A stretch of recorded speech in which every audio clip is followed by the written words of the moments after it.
Yourse. I think the media's even said it. Mr. Yourse said he changed phones during the midst of this, which made it a little bit more difficult for us. He agreed to meet our criminal investigation folks in person on August the 16th. However, he did not appear for that scheduled interview, and as we tried to contact him, we were unable to do so. On August the 16th, we were also reached out to by an independent attorney here in town who informed our criminal investigation division that this attorney was representing Mr. Cole. On August the 18th, when we're still working both sides of the investigation, our professional standards group attempted to reach Mr. Yourse, and again left another message trying to explain to him the same thing. We're different than the investigative side. We're looking at the internal rules, that kind of thing. On August the 18th, CID, our Criminal Investigation Division, was notified by that same attorney that Officer Cole would be declining to be interviewed in the criminal side. He was going to exercise his right and not be interviewed on the criminal side. On that same day, because he refused to be interviewed on the criminal side, we went ahead and scheduled a next day interview on the professional standards side, the side that he cannot refuse as an employee. On the following day, August the 19th, he being former Officer Cole, came in with a letter of resignation and resigned his job with the city of Greensboro. He further indicated to us that he had no desire to participate in any of the investigations going forward, either criminal or internal. We do allow employees, once they resign, if they want to participate in the internal investigation, they're allowed to do so, because that record will follow them. On August the 22nd, the district attorney's office was presented with the entire case by our criminal investigation folks. Officer Cole, we were informed by our district attorney that charges against Officer Cole would not be appropriate. CID then closes the case. August the 29th, our Resource Management Division completes the affidavit of separation. This is a standardized form every sworn police department in the state has. It's a two-sided form, puts the individual's information. There is a blank check if they resigned. He did. Check if he resigned during an investigation. We did that. There's a note section which we flip over and put for further detail, and we put the sergeant and internal affairs name and telephone number that they can be reached out. On August the 30th, the Patrol Bureau, by this time on August the 30th, we concluded the internal investigation. The Patrol Bureau, led by a deputy chief, completed a hearing. Former Officer Cole was given an invitation, did not come to the hearing. And as you know, we sustained 4 violations of internal conduct at that date. I can tell you that as of this date, all GPD employee actions related to this incident have been fully investigated, and where appropriate, performance corrective actions have been taken.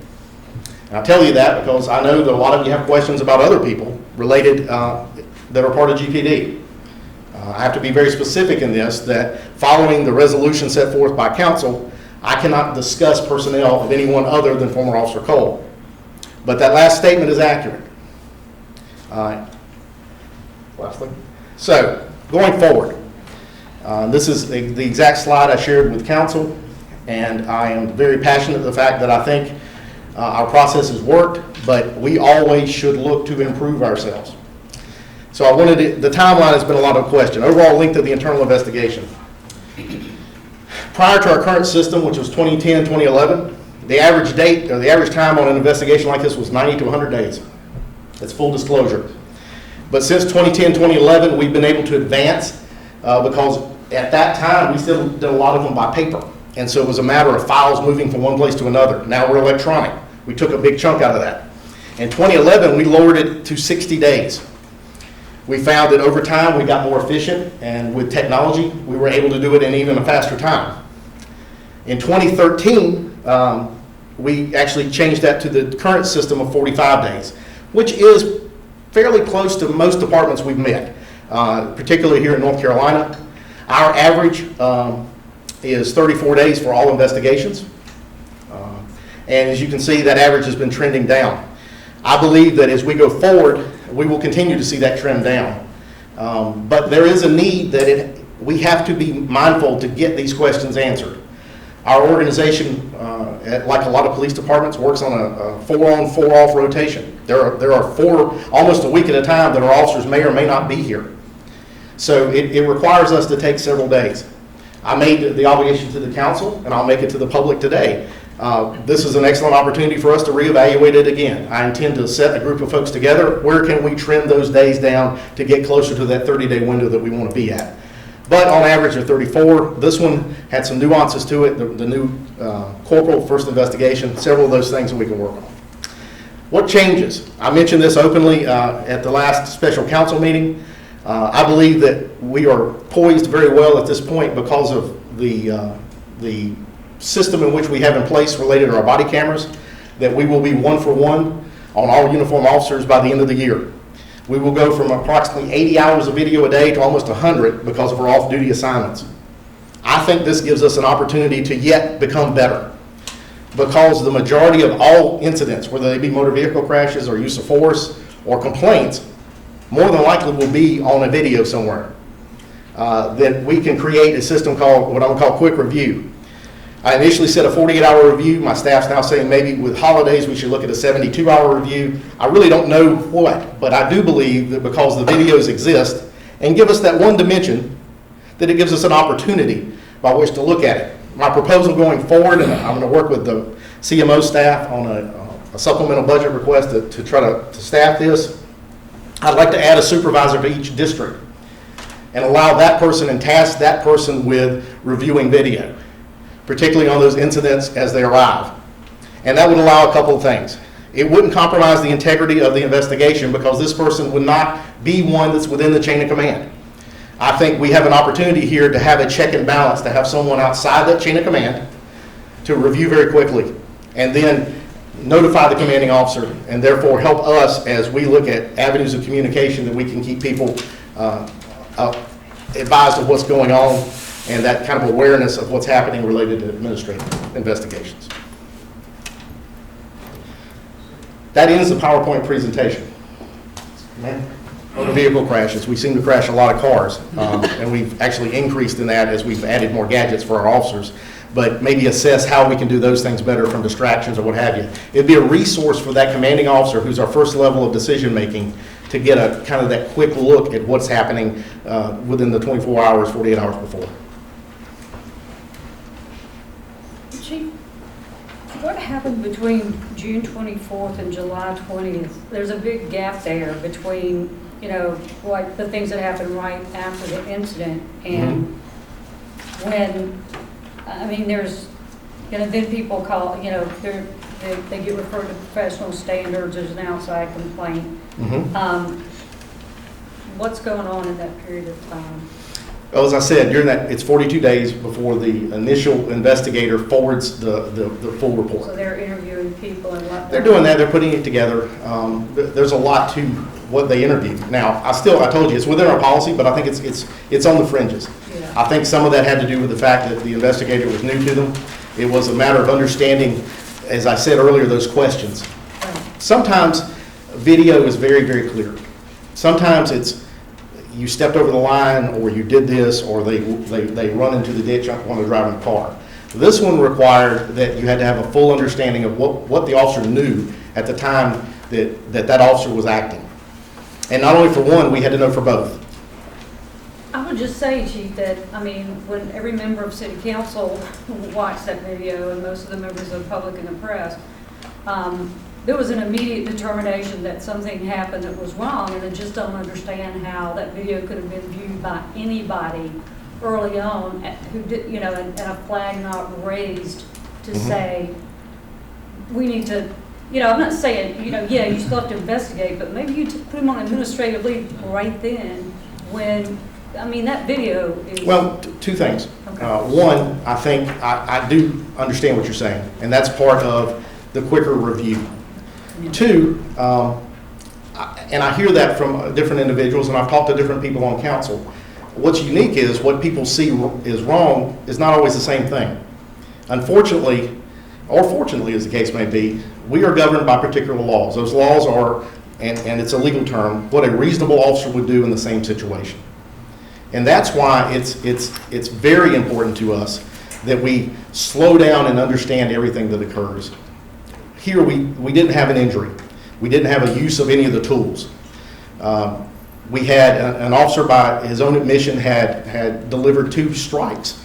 Open hand palm strike, closed hand palm strikes are actually taught by the state of North Carolina.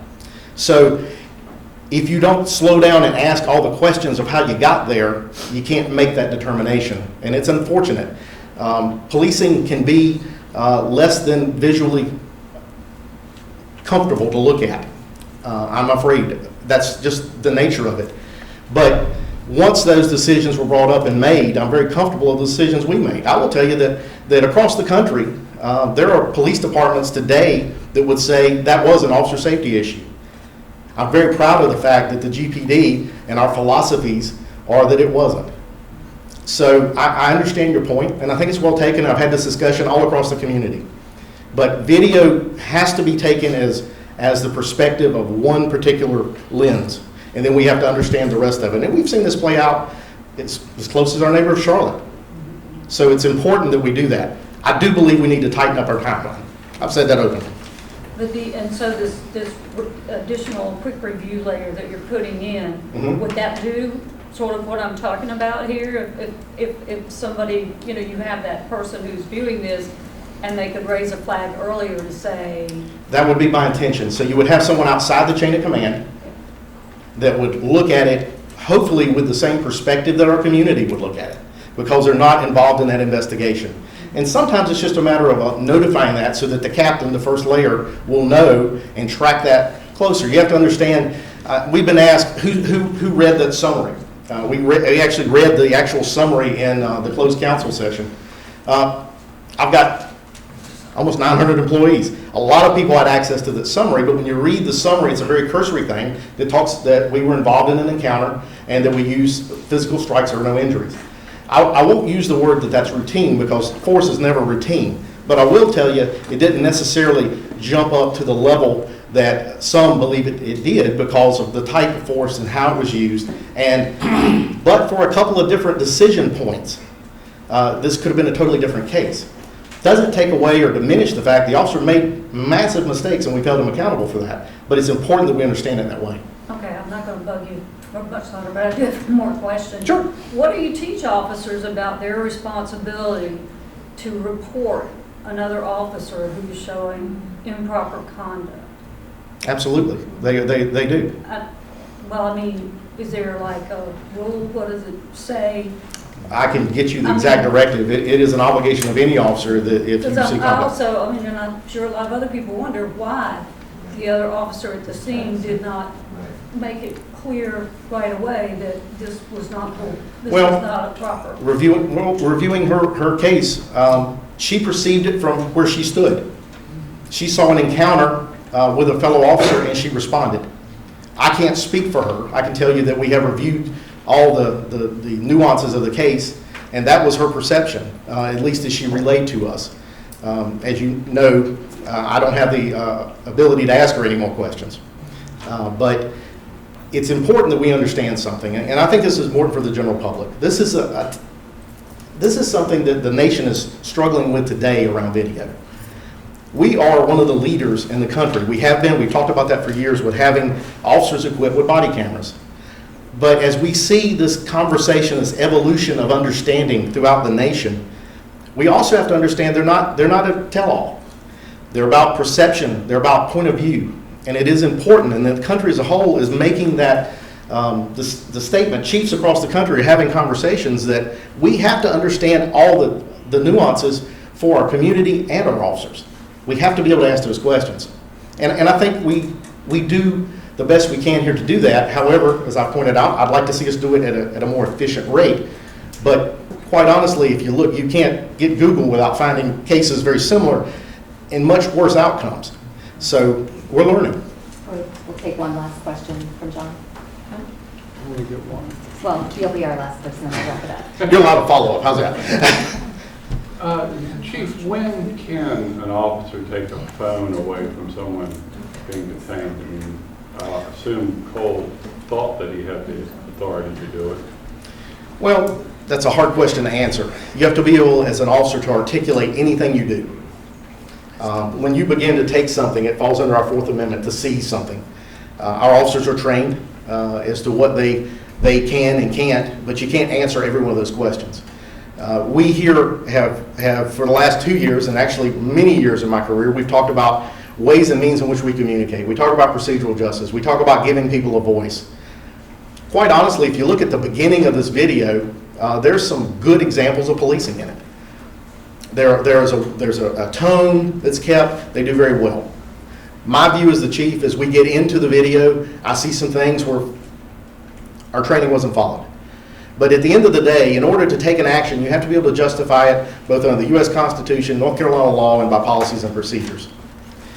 To summarize, as I showed in the PowerPoint, the captain asked, is there more to his statement? Because the statement basically said, because of the verbiage that Mr. Yourse said to bring some people over here, he felt threatened. I'll go back to my standard of a reasonable officer. I can't tell you whether or not former Officer Cole felt that way or not. That's what he told us. I will tell you that I can judge off a normal or reasonable officer, as the law says. I've been a police officer 26 years, that I don't think that's the right reaction. And that's really the test that we hold it by. If you have other information, though, there's something different. If Officer Cole had been able to articulate that he had dealt with the same individual and had this type of issue and people showed up 3 weeks earlier, then that would be more reasonable. So it really boils down to the circumstances, but there's not a black and white answer as most things in policing aren't. So is someone who's being detained normally allowed to make phone calls, or? It depends on what they're being detained for. Very often, I will tell you, it's a common practice if you're doing interdiction on a highway. We have learned through trial and error and through experience throughout the country, we ask them not to use a telephone or any device because very often people are transporting narcotics, may have cover cars behind them. This was an individual isolated incident on a front porch. Again, the officer did not articulate anything that would make us think that a reasonable officer would have done that.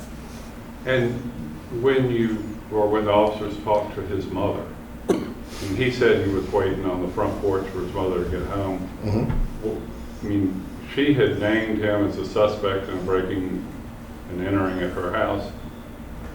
Was he in fact waiting for her to get home? I mean, did she know he was there? Was that the deal? She indicated to us that he stayed at the house a couple of days a month. As you see on the video, he tried to reach out to her. I'm not absolutely sure if she was expecting him, but she didn't show up anytime within the near future of this event happening. There had been a lot of history there, as you had indicated. But again, all that's very important to understand, and that's part of what takes that long days to understand it, but it all boils down to that this individual, this former officer, didn't know that. But we have to make sure of that as well. So that's part of that investigative process. Okay? Thank you. Chief, I appreciate this lady, and respectfully, I want to say this and then ask you and the city manager to rescind the restrictions that you've made on citizens. We've heard the police perspective and we respect that. But it is the citizens of the city who have perspective also, many of us. And you need to hear that so that we can actually go forward. So I want to ask you and the city manager to open this up to questions from everybody here. That seems like the reasonable and the right thing to do. Do y'all agree? I agree. We do. Absolutely. Louis, you had a question? A number, but I know need to be extremely reasonable. But I know that Councilwoman Hightower asked at 2 separate meetings, and that Reverend Johnson and I and many others have joined in a request that council members be provided all the raw information, the raw data, not a final report. Has that been turned over to the council members? I know at least one is formally asked. We think they all should be asking. Or is there some view that they are not entitled to have that? For example, I assume that the corporal did an investigation and did some kind of paperwork and report. Sergeant must have done the same thing. Lieutenant. We think our elected officials should be allowed to look at all of that information as it existed at the time. As of this point, I've only provided a summary, but I'll defer to the city attorney, the ways and means in which that personnel information is distributed. Louis, as you mentioned, Councilwoman Hightower brought that up at the last meeting and made a renewed request to look at the individual statements of the officers involved and the officers that were investigating the officers involved.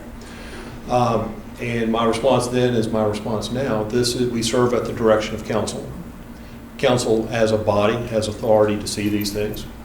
Council would view these things in closed session. We have provided information as to the timelines, now the expanded timeline. If council wishes to go further upon direction, we will be willing to provide that information. The chief has indicated this is some 40 pages of investigative memorandum. And it is something, though, that must be, one, requested by the body, and two, viewed in closed session. Well, so you're saying that you cannot give to Ms. Hightower the information she's publicly asked for twice? No, I'm Because saying she's only a that, that's district not what I'm rep. saying. I'm saying that council has the authority to see it upon request. Well, so then I've said what you're seemingly saying, she can't have it.